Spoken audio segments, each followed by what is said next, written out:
Ladies and gentlemen, welcome to another episode of the Project Egg Show. I'm your host, Ben Gothard, and today we have the honor of speaking with Aaron Minc. How you doing today, Aaron? Doing great. Happy to be here. Well, I'm so glad that you could join me today on the show. Thank you so much. And I really want to ask, what is your story? Absolutely. So I'm from Cleveland, Ohio. Actually Akron. I grew up in Northeast Ohio, and right now, how the world knows me is that I run an online a law firm that focuses on internet defamation. So it's a pretty specific niche. When people ask me what I do, I always say I'm an attorney, and my job is that I remove information from the internet for people. And when I grew up, I was always a pretty entrepreneurial kid and very entrepreneurially minded going through school. Never really started any businesses per se that would be considered serious. Wound up going to law school and came out of law school into probably one of the worst job markets that you can come into. Graduated from a pretty good school, top 15% of my class, in a good market. When I started, I would have been lined up for a job opportunity, would have had my choice, but couldn't even find a job to apply to really. So I was lucky enough, my story and how I got into what I'm doing now. If you want to hear kind of the long, not so work friendly, but really good one. The way that I got into it was I had strung together a couple of part-time temporary positions, working on some cases for some firms.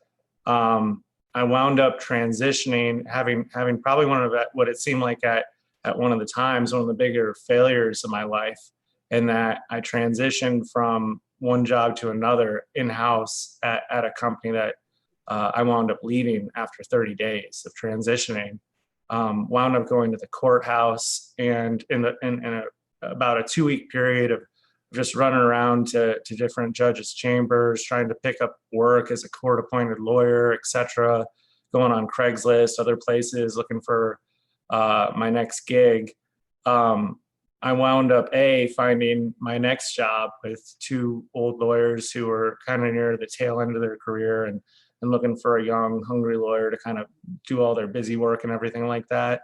And then the second thing that I did is I responded to an ad on Craigslist for a legal job, where I then, for a small manufacturing company, where I met up with the owner. In the first case, and when he met me, he was one of those real litigious business owners, right? And his eyes kind of perked up because he was like, "Oh, you're looking for experience. Well, young, hungry, smart. I can use someone like you. We'll get some experience, all right." And the first case that he had me take on, and really my first client for the new job that I was taking on, was an online defamation case where he had been posted on a website called ripoffreport.com. And if you get posted on that site, they have a policy where you can never get off of it unless you get a court order to have it removed. So I took on the case, and the client, it was a really interesting case and client because he was an inventor, he was an entrepreneur too, really smart guy, really feisty. But he'd come up with this really cool product at the time where you could install it in your car for a few $100, this piece, and your car could run on both gasoline or ethanol. And around then, it was when gas prices were just going through the roof, and Obama was first taking office, and like ethanol around then, I don't know if you remember, it was like the next big thing. Everyone thought it was like all the alternative fuels were around. Well, none of that ever happened, right? So, the company was premised on the idea that people were going to be able to pull up to their local gas station, and we're going to need the ability to put 2 different types of fuel in their vehicles. So Clearly the company never really took off and failed after a few years. This guy lost all of his money and then and his investment, which, you know, that happens sometimes in business. And then he just went and posted this incredibly false thing online saying that he was scammed and all this other stuff, that he was just salty. He lost all of his money. It was a bad deal, you know, sorry, it just didn't work out. Right. We call the guy in. So I got involved in the case about halfway through. We call, you know, I'm pretty new attorney at that point, right? I haven't had that many clients, that much experience. And one of the very first things that we're doing is we're bringing this guy in all the way from Oregon and to take a deposition. And I'd never taken one before.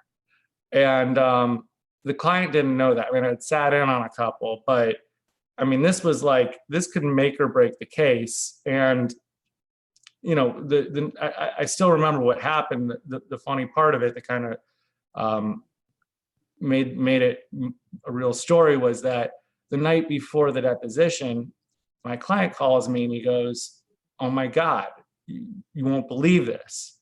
So I just Googled this guy's email address and I'm like, "What are you talking about?" He says, "Check it out. Take his, you know, he had some like unique email address, like, you know, J Smith 157209, right? Or, you know, some weird, very unique combination of numbers." And, you know, I put that in there and he's like, "Do you see it?" And I'm like scrolling down. And I'm like, he's like, "Do you see the dating profiles?" And I look at it, it's like, and this is back before those were big. I was like, you know, it was like pretty normal. And he's like, "Not the first one, keep going." And then it's like, I started seeing there's like these weird swinger sex profiles and all these dating sites. And he's like, so I click it and I'll literally stand up because I shit you not, the guy's standing in front of his computer, like with his, you know what out, like this, like in full, you know what. And I'm like, oh my God. And my client, he's very experienced litigation and everything. He's like, "You got to use that tomorrow." Right? He's like, "You got to use that." And I'm like, you know, I'm a new attorney. I'm like, I don't want to get disbarred. Like, what are you talking about? You know? So we get in the depot, and what my client did is he's got like this industrial sized laser printer. He prints out like 4x2 pictures of these exhibits and brings them, and we have them like folded up. And I start out the depot, and I'm just like, you know what, I'm just gonna go right for it, right? So, you know, right and we had like a bet going with the girl sitting at the front desk outside the office, the court reporter, a couple other people, as to how this guy was actually going to respond once we got this in front of him. Like whether like he was like on one side, we thought he was just gonna, like, his head was gonna explode, like he was just gonna flip out. And on the other side, like my boss was like, you know, this is just gonna be like whatever, right? He's not even gonna give a shit. So anyway, so I got it out there, and you know, I started off just you know, what do you do online? This about the review that you wrote, whatever. And I'm like, all right, well, let's grab exhibit A. And it's like, and I put it in front. I'm like, is this a picture? He's just like, yeah, you know. and his lawyer is sitting next to him, and you gotta understand, like, this guy is not some like, he was not some like seasoned investor, right? He had some, you know, it was a good idea. He was sold on the idea, and he was kind of a schlub. And you know, his lawyer was probably a reflection of that. I then took out like a second one, and then did it again, and then a third one, and then by then his lawyer was like, "What? Like, objection!" Like, he didn't even know what to do. And you know, lo and behold, at the end of the depot, the case settled. You know, because generally, if you're dick pic guy, you're not going to win the case. So we got a court order. We got the report removed off the internet, and you know, as they say, the rest is history. After that, I just decided to keep writing. I said that was a lot of fun. I want to keep doing that, you know. So I wrote a bunch of articles, and the phone never stopped ringing, and my practice pretty much doubled every year after that. And I've been doing the same thing now with just helping people with internet problems, identifying anonymous internet users, news articles, all that stuff, anything that comes in. And it's just a lot of fun, and I enjoy it a lot. And that's kind of my story, how I do what I do. That is amazing. And I Yeah, love sorry, how so long, I but love it. I yeah. love it. And I love how one of the biggest takeaways there is that if you are a dick pic guy, you're probably going to lose the case. Absolutely. Absolutely. If that becomes relevant evidence, you might as well just settle immediately. You got some good legal advice there, right? Yeah. There's no way. And I mean, it's settled. Like, the deposition ended, and that thing, we practically had a wet signature, like done. So That's amazing. yeah. So you're a young lawyer. This ridiculous thing happens. Like, what are you thinking at this time? Are you just like, man, I'm in. I'm bought in. This is so much fun. Well, it seemed like just a tremendous opportunity. It was like a no-brainer. It was like, I looked at the website, and it was like, oh my God, there are like millions of people on this site, and everybody needs it. If with that site, just that one site, and there's so many other sites, you need a court order, and it's only something that lawyers can do. And no other lawyer that I'm aware of even knows how to do this or deal with this stuff. And there's millions of people on it. So that it seemed like something I was like, I'll just give that a shot and see what happens. And I was pretty young and just desperate for work at the time. It was such a crappy market. Of course, I was getting stuff from what I was doing with the new firm I was with, but it really opened things up for me. Within a year, I had been blogging about it really consistently. I was able just to shift my practice just to do that. And that was probably it. And then it wound up being pretty lucrative, is what happened. So, desperation and to, I just had I'd just become a dad too at the time. My son was just, my wife was either pregnant, or my son was just being born around that time. So maybe that, maybe the stars just aligned in some respects with timing, and trying to settle on something that would work. I can't tell you how many stories I've heard of people saying, when I had to do it, like when I was forced, there was no other option, that's when things started to take off. Yeah. I didn't, it's not like I didn't have any other option. I didn't have any other good option. And what I find too is sometimes you just find, like, because a lot of my friends, the same type of things happen. They've slipped into things, or some people, God bless them, they know what they want to do when they get into school or get out of school, or are in school, and they find an opportunity for that, and it just works out perfectly. For everyone else, usually it's you fall into something, and you don't really ever see it coming. You find something, it's easy, you like it, works, and then you just roll with it. So it was probably the easiest, most fun, made the most sense thing that had come along, that actually made some money for me. So it was a no-brainer. It really was. There weren't too many other options too. It wasn't like I was picking the hard choice, like, ooh, I had to do that, right? Necessity type thing. It was the best choice. So, that's part of it. Do you think, and I ask this because I feel like a lot of business people, a lot of entrepreneurs, they're always looking to kind of shortcut things, and they're looking to just go straight from day zero to multimillionaire, or to hit it and figure it out all in like 4 days.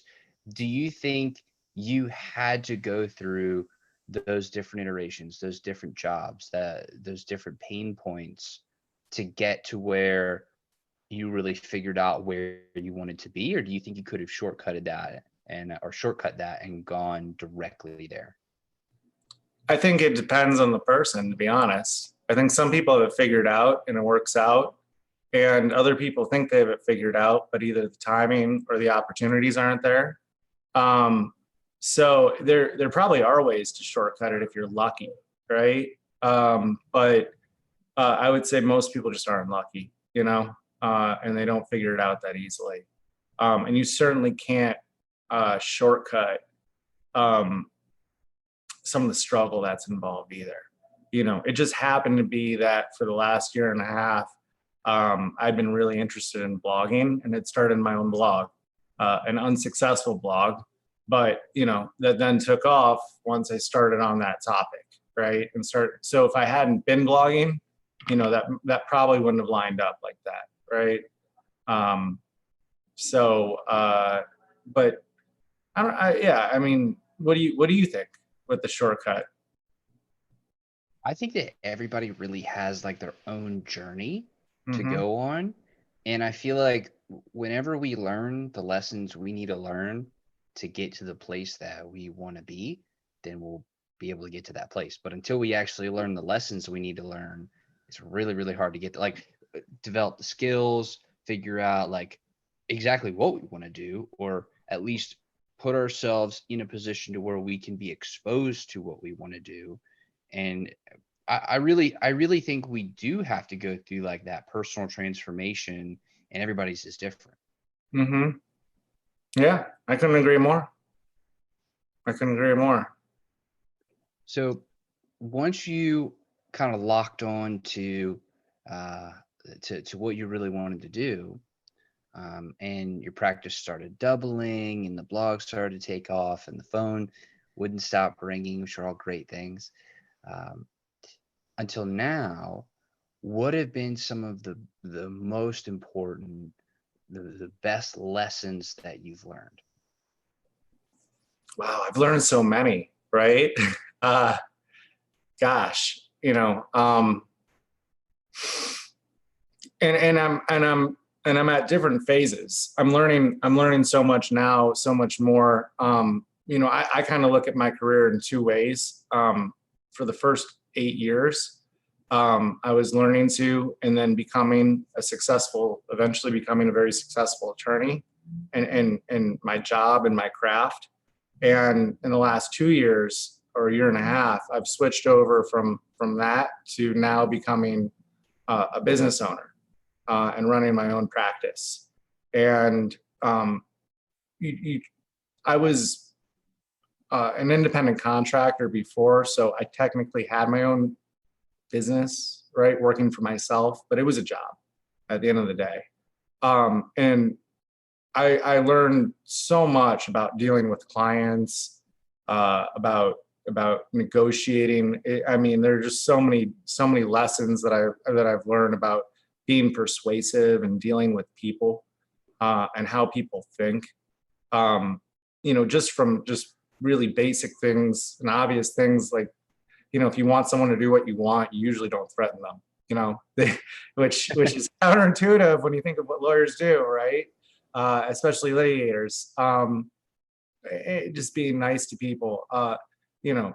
Now it's more about, well, how do you manage people? How do you deal with people? One of the biggest things that I've learned recently is how to really reach people and understand people and motivate people. And, a big lesson I've learned is just getting to know people, can do so much. Like if I want to figure out why an employee isn't performing well, or what's going to motivate them, or, how can I make sure I can trust them and understand what they're trying to do and align and be a good boss and employer, just take them to lunch, just sit down and just talk to them, get them in an informal setting where you can have out of the office, and just, that's been one of the best lessons that I've kind of learned, that you really got to understand people on more of a personal level to get them, to get the best out of them. So that's probably one of the biggest lessons that I've learned, that you just can't, go to work every day and not really, keep your head down. And everyone's busy, but you got to take time. You got to take time and check in with people and just talk to them. just see how they're doing, see what they want to do, see where they're at in life, it's really interesting. You can talk to a bunch of people and you can assume certain things like, oh, they're young, they must be motivated by money, or, oh, they have a small kid, they must want work-life balance, or, this or that. But then, you talk to people and most people are pretty honest. They'll be like, look, I'm looking to do this in the next 5 years. I want to go back to school. I want to move to this location, or, you might think that you're in their plans, that their job, that might not even be the case. Sometimes it's interesting. Your path might be the same for the next couple of years and then be diverting. You can just have an honest conversation about those things. So it's, I've learned so many things. I feel like when you're in business, it's just like one failure after another. Like every day you're failing, you're constantly failing and just trying to overcome and keep things chugging. And then every now and then you just knock it out of the ballpark, and you have some big ups and stuff that really make up for things. So it's a fun ride. Absolutely. It's a crazy ride, but it's a fun ride. It's a super fun ride. So I'm so curious because I feel like a lot of people talk about the hard skills and, oh, you just plug in these specific things and then you can spike the Facebook algorithm, or you can do this, this particular tactic here. But you're talking about soft skills and working with people and management and leadership and how to work with people. That to me is fascinating. Why do you think that was really one of the first things that came to mind? I mean, do you think the soft skills are more important, or the hard skills, or like, what do you think about all those things? I think they're all important, and it depends. If you want to be a leader, I think having the soft skills is even more important. And, when it comes to business, there is, the higher up you get, the more it does become like a game of chess where you can pull this lever or pull that lever, right? And you don't always need the best out of people. You just need maybe, a B+ to A- effort. And if you can get that all the time, you can't always get people to have ownership of things, but like they own it. But, it's different and it depends on the job and it depends on the business. If you're a professional, like a lawyer, the hard skills are really, really important, and you got to learn your craft. And until you learn your craft, it's hard to excel in the other areas of the business, the client development, sales. How can you sell something until you can do it? How can you advise clients about lawsuits when you've never been through an entire case, right? It's one of those things where you have to master your craft first and get the hard skills before. And that was probably one of the big things for me is it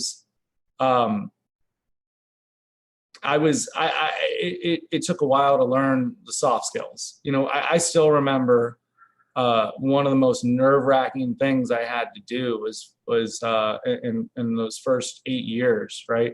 I would call people who were terrorizing my clients, or just really crazy situations that were happening where, some of the things I would do, I was pulling off some things that were ruining my client's life and were horrifying for them and plenty scary. But probably the scariest and most intimidating thing I had to do was fire someone for the first time, right? And that's not something like if you're just out in the real world and you've never run a business or you've never been in a management position before, which even as a professional, you don't necessarily have to do that. You don't have to fire someone, deal with personnel issues. You might know legal consequences and issues, but looking someone in the eye and telling them they got to pack their bags and go home and they got to terminate them. I mean, it's terrifying at times, it's not easy if you're a human, someone who relishes that. I mean, look, it depends on the person and the situation, but sometimes it's like this person deserves it. They have it coming. They're terrible. But I mean, most people aren't like that. You know what I mean? They're probably pretty nice. What I find, maybe they're not going to work out. They're not a perfect fit.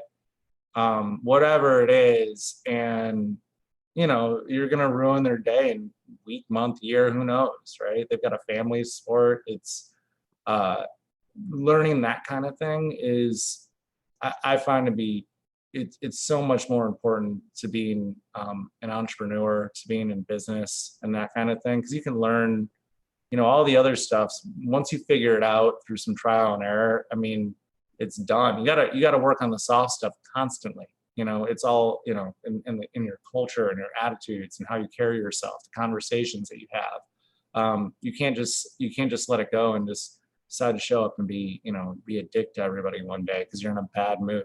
It makes you a bad boss and people won't want to work for you. So, it is a lot harder. So do you think for somebody who may be just starting out, or somebody who maybe who hasn't really found their thing yet, or may not have found their area of genius, would you advise them to develop the hard skills or the soft skills first? Or maybe, I'm sure you're developing both at the same time in some regards, but to focus on? I honestly, I can't say. I feel like you just got to roll with it, and you got to just take advantage of what you can whenever you can, and learn what you can as you have to, right? I think as you said, necessity, right?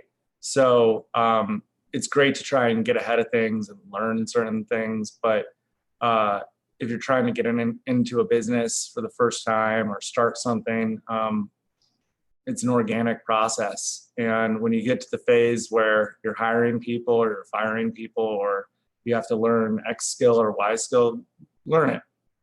That's when, and you can only learn so many things at one time. So focus on, I think the most important thing is focusing on being able to prioritize what you need to focus on, where the low hanging fruit is. That's, it might not be, it might be great if you could nail X thing, right? Like that might be a terrific goal, and you might not reach the best of your business until you hit that goal or whatever that is. But that might be the hardest thing that you ever have to do in terms of business, right? Like getting up to $1 million in revenue, or pumping up the traffic on your website to X or Y amount, or I don't know, whatever your goal is.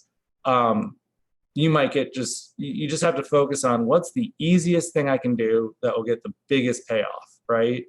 And if you can identify that and go with that, that's the thing you need to do and focus on more than anything else. Even if it might not be the big shiny object that you'd rather potentially focus on at the time or distracted by. That makes a lot of sense. So it almost seems like we should be focusing on really, like, as the skills become apparent to us that we need, they're the most pressing at this time. Focus on those while keeping like the other ones in your sight, and trying to kind of map out, like, okay, you need to take this path and that path and that path until we get to where we want to be. Absolutely. Like what I do with my business is I tend to, every quarter I sit down and I say, and I limit myself to 3 things. I might say, yeah, I want to, scale my marketing, and I want to work on my operations, and I want to have a whole onboarding process, and I want to implement, email marketing, and I oh my God, I want to do everything, right? And I want to have all these HR initiatives in place. And there's every aspect.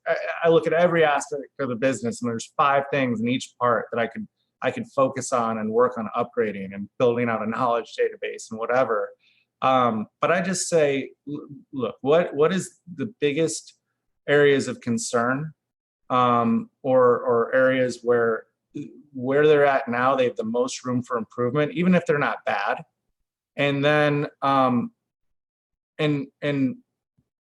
with the least amount of effort, they'll have the biggest payoff in terms of improvement, right? And then identify those 3 areas and as best I possibly can. And that's what to the best I possibly can, try to focus on for the next 3 months, and look, it's business stuff shows up and on your, things come in left and right, fires happen, other priorities arise, and you never know what's going to happen one day or the next, right? So things can change, but it's one of those things where you do what you can every single day, and you prioritize stuff as best as possible. And that's what I try to do, and how I try to look at it. And it seems like also rolling with the punches, even when unexpected things happen, is really, really important. Oh my God! So one of the best pieces of advice is sayings that I've heard in the last 2 years that I've really embraced is from a judge that I wasn't that fond of at the time, but whatever happened. We can only move forward. We can't look back.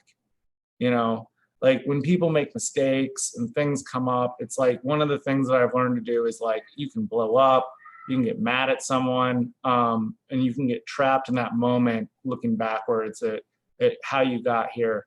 And part of it is important to understand that, but really just saying like, look, we are where we are, let's just get out of this, right? And we can figure things out later, but what's it going to take to now just figure this out and move forward, right? So whenever anything happens, I try to always just put in perspective and say, what's really important right now is not getting, letting emotions get the best of us or dwelling on the mistakes. It's just, let's figure out what's going on and let's move forward, and I'll revisit it, later at an appropriate time. If it was even that bad or mattered at all, right? Just try not to get stuck, because it just ruins everything, It's amazing that you bring that up, because my dad, who's also an attorney, he always used to tell me when I was growing up, he was like, don't worry about telling me what's going on. He's like, tell me what's going on, regardless of what happens. Just tell me. I'll help you get out of it. I'll help you figure it out, think it through. And then if I need to be mad at you, I'll be mad at you afterwards. And that was that was some of the best parental support that, I was so grateful that he would tell me that, because I felt like at all times, no matter what happened, I knew I could go to him, and I did all the time. We have a great relationship, and I'm so grateful for that. But to your point, it's like, let's deal with the situation and then deal with the feelings afterwards. Yeah. And and I like to think right now I'm just learning. You know what I mean? Like I had a great practice, but I'm in the infancy of starting my business. And I'm only in my 2nd year. I practically have a startup. There's so much, I'm going to get so much wiser as I go along in what I'm doing. It's also new now that, I feel like I'm only just starting to scratch the surface of some of the lessons I'm going to learn and trying to take the business to a new place and everything that I'm trying to do with it. So it's exciting. It's exciting times with everything. So. Yeah, when it comes to the new business, I'm curious, what were some of the mindset shifts or some of the changes that you had to make in moving from the role as mainly the professional, and into the role of business owner? Sure. Much more protective of my time. I represent far fewer clients. I'm probably less than 5 cases overall, where I might have taken on anywhere between, 20, 30, 40, 50 cases at any given moment. Really trying to take a step back and let people do what they want to do and not try and do everything. When I was a lawyer, primarily, and I needed to handle things. I needed the account, I needed to see how money was moving around, how invoices were going out, all that stuff. I also try to work less. I consider it my job as a business owner, where I'm also CEO, is, I need to come in and I need to pay attention to what the biggest concerns are in the business, and be able to make a couple decisions every day on things, or look into a couple areas of concern and pay attention to those, whatever they are for the day, and have, have my best focus and my best energy during my best parts of the day to make the best decisions on that kind of stuff. So it's managing my time in a way where I get in there and I know what the number one thing is that I got to knock out, and nothing else matters. And it's clearing everything off my schedule in a way where I know 100 people want to interrupt me, 100 clients want to call me, and it's making sure that no one can do that somehow, some way, right? Usually I'm getting much better at that.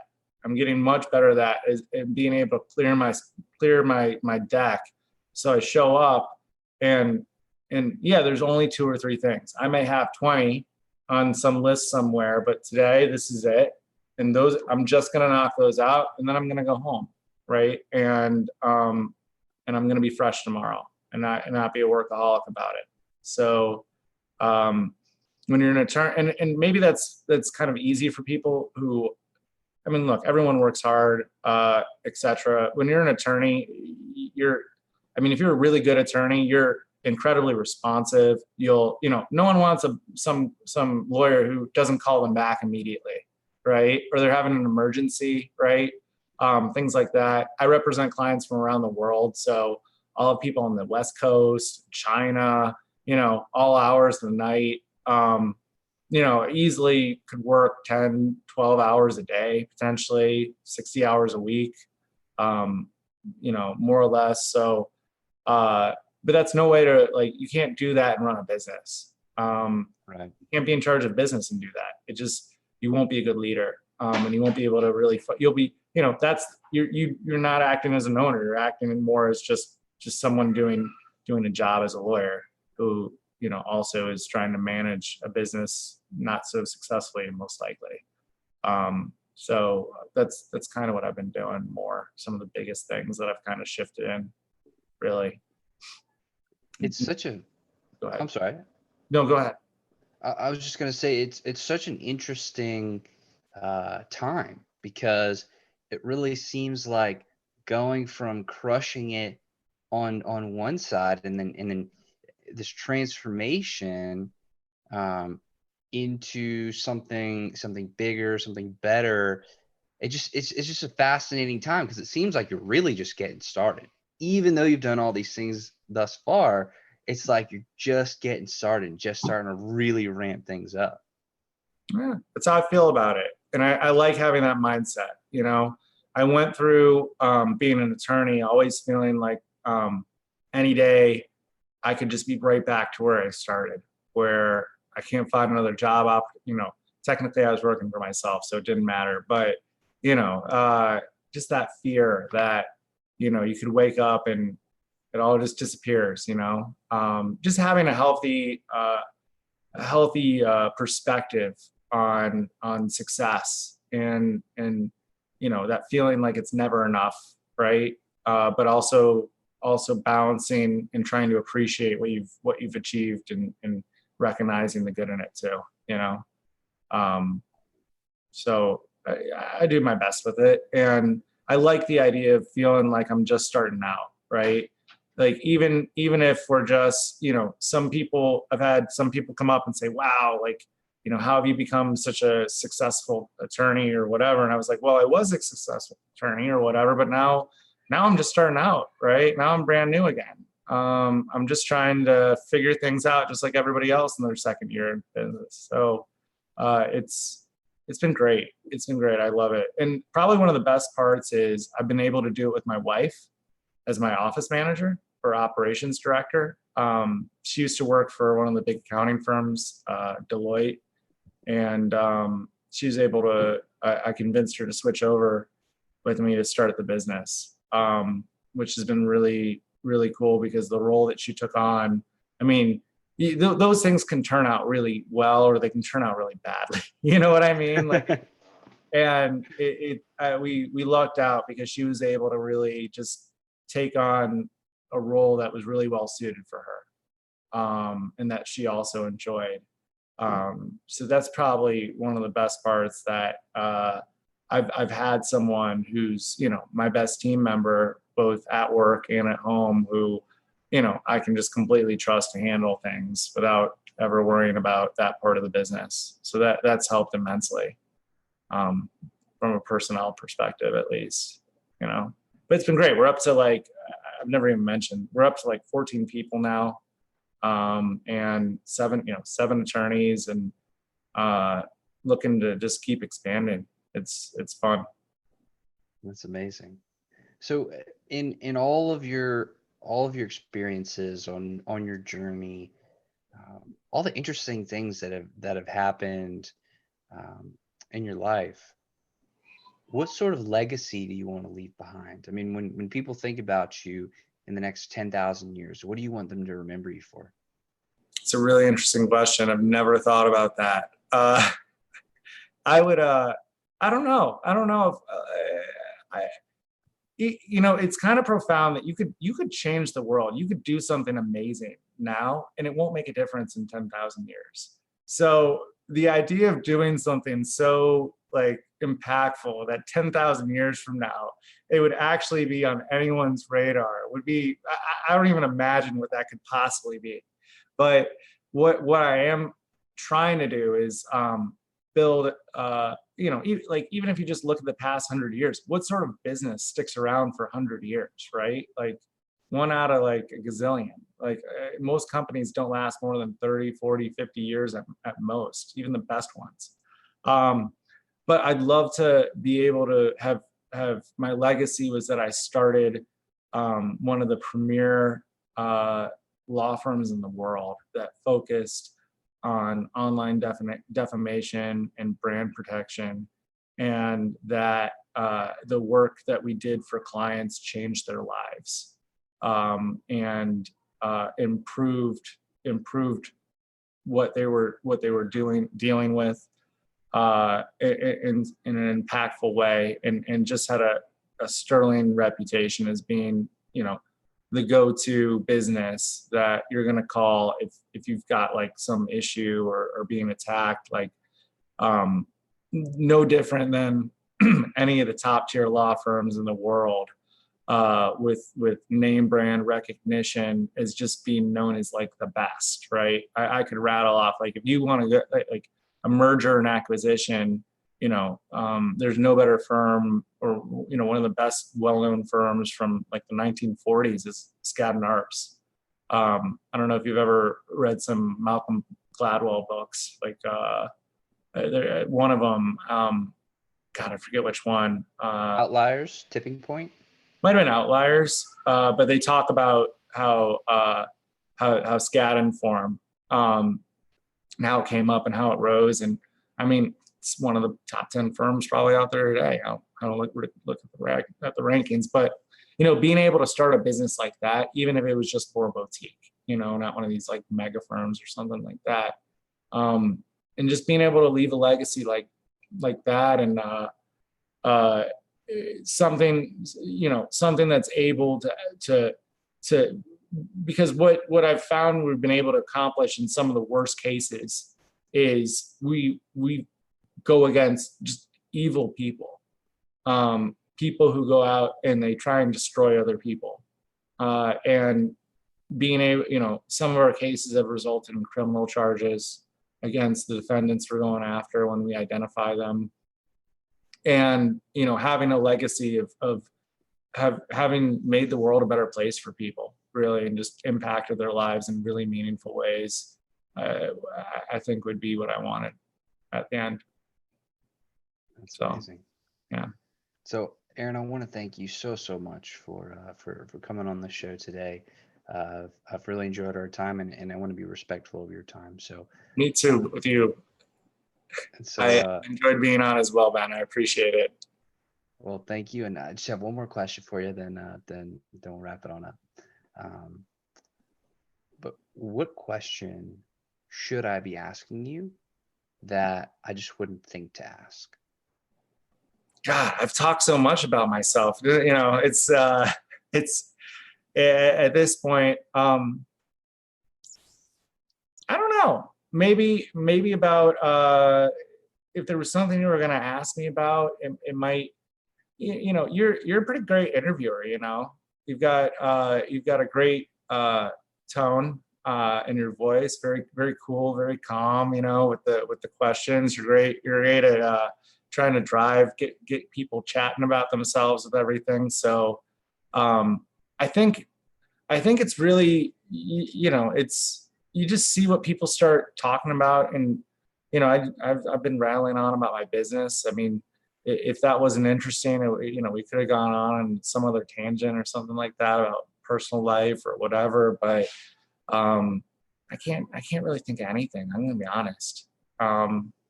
Sorry, I wish I could come up with a better answer. Is that okay? Yeah, absolutely. I mean, you've given a lot during the show, and I really do appreciate you sharing all that you have, and I'm very grateful for the opportunity to have been able to chat with you, and to everybody who's watching and listening. I'm very grateful that y'all would choose to share some of your time with us today. So thank you all, and thank you again, Aaron, and I will see y'all on the next episode. Take care now. Absolutely. Thank you.